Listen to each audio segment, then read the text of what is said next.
নমস্কার বন্ধুরা, ইওর কিচেনে আপনাদের সবাইকে স্বাগত। আজ আবার চলে এসেছি আরও একটি নতুন রেসিপি নিয়ে। আমার আজকের রেসিপি ফুলকপি দিয়ে ভেটকি মাছের ঝোল। ফুলকপি আর ধনেপাতা দিয়ে এইভাবে ভেটকি মাছের ঝোল রান্না করলে ঝোলের মধ্যে একটা খুব সুন্দর গন্ধ হয় আর খেতেও ভীষণই ভালো লাগে। আমি ভেটকি মাছ ভালো করে ধুয়ে পরিষ্কার করে নিয়েছি।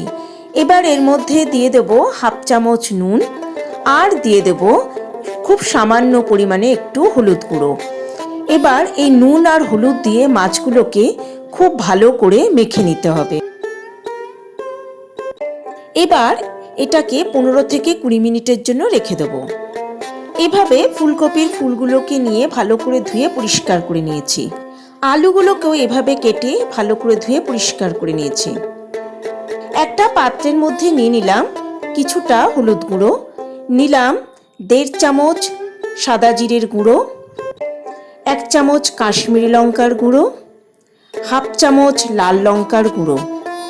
এবার এর মধ্যে সামান্য একটু জল দিয়ে খুব ভালো করে মিশিয়ে দিয়ে একটা পেস্ট আমি তৈরি করে নেব।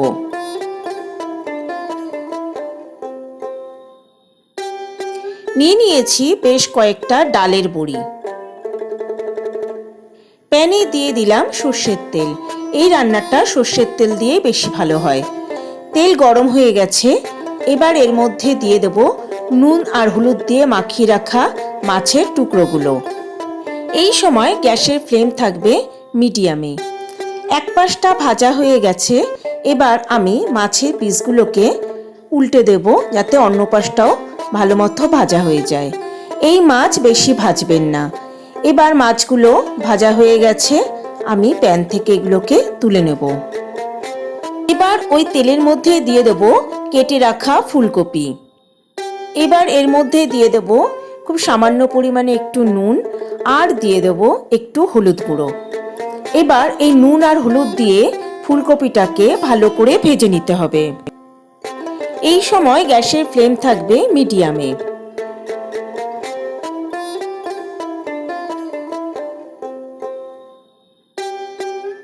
ফুলকপিগুলো ভাজা হয়ে গেছে।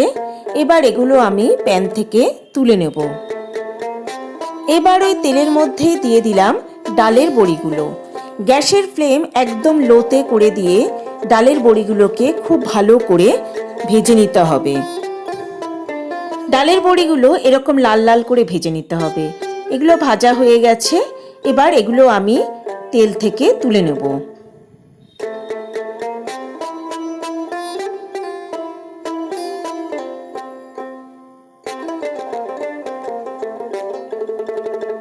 এবার ওই তেলের মধ্যে দিয়ে দিলাম কেটে রাখা আলু আর দিয়ে দিলাম সামান্য নুন। নুন দিয়ে ভালো করে আলুটাকে ভেজে নিতে হবে।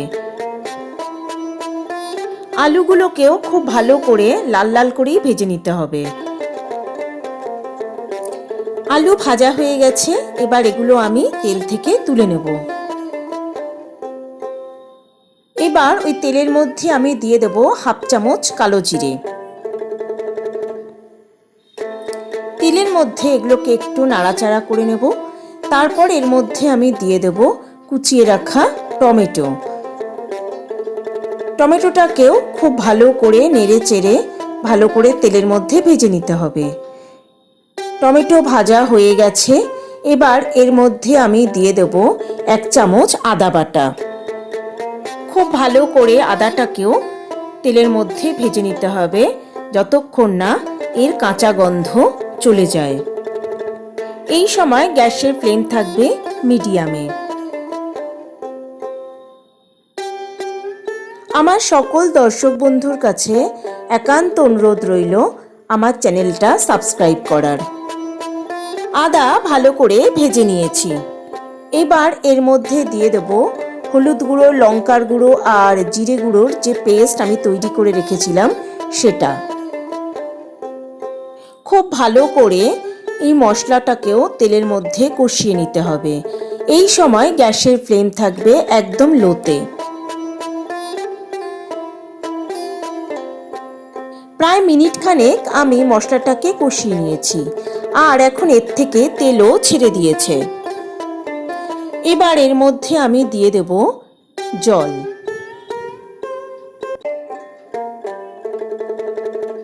আমি সব মিলিয়ে 3 কাপের মতো জল এখানে দিলাম। এবার এর মধ্যে দিয়ে দিলাম 1.5 চামচ নুন। নুন আর ঝালের পরিমাণটা আপনারা আপনাদের নিজস্ব টেস্ট অনুযায়ী দেবেন। এবার সব কিছুকে খুব ভালো করে নেড়েচেড়ে মিশিয়ে দিতে হবে।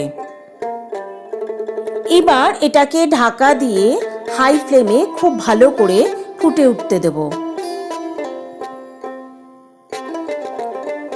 ঝোল খুব ভালো করে ফুটে উঠেছে। এবার এর মধ্যে আমি দিয়ে দেব ভেজে রাখা আলু, ফুলকপি আর ডালের বড়ি। এবার এর মধ্যে দিয়ে দেব ভেজে রাখা মাছ। মাছ ভাজার তেলটাও আমি এর মধ্যে দিয়ে দিলাম। এবার এর মধ্যে দিয়ে দিলাম 2-3টে কাঁচা লঙ্কা। এবার এটাকে ঢাকা দিয়ে লো ফ্লেমে আমি 20 মিনিট রান্না হতে দেব। ফিরে এলাম 20 মিনিট পর। ঢাকা খুলে খুব সাবধানে একবার মাছটাকে নেড়ে দিতে হবে। বেশি নাড়াচাড়া করবেন না, তাহলে মাছ ভেঙে যাবে। এবার এর মধ্যে আমি দিয়ে দেব কুচিয়ে রাখা ধনেপাতা। এবার আমি গ্যাসের ফ্লেম বন্ধ করে দেব। তৈরি হয়ে গেল আমার আজকের রেসিপি ফুলকপি দিয়ে ভেটকি মাছের ঝোল। গরম ভাতের সঙ্গে এই ফুলকপি দিয়ে ভেটকি মাছের ঝোল খেতে অসাধারণ লাগে, তাই আপনারাও বাড়িতে ট্রাই করতে পারেন। রান্নাটা ভালো লাগলে একটা লাইক, কমেন্ট ও শেয়ার করার অনুরোধ রইল বন্ধুদের কাছে। তবে আজকের মতো বিদায় বন্ধুরা, সবাই ভালো থাকবেন, সুস্থ থাকবেন। নমস্কার।